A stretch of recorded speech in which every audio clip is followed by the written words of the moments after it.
মাননীয় হেডমাস্টার মশাই নই। আমার হেডমাস্টার মশাই একটা সংলাপ, তাহলে আমি এখানে বলি।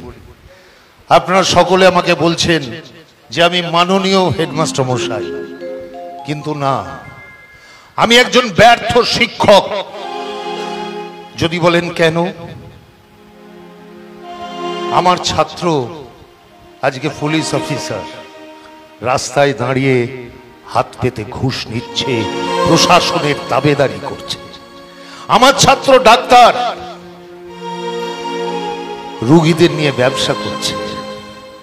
আমার ছাত্র বিএলআর, নিউট্রিশন করতে গেলে টাকা চাইছে। আমার ছাত্র এসডিও, একটা ফাইল এই টেবিল থেকে ওই টেবিলে পাঠাতে গেলে সে ঘুষ চাইছে।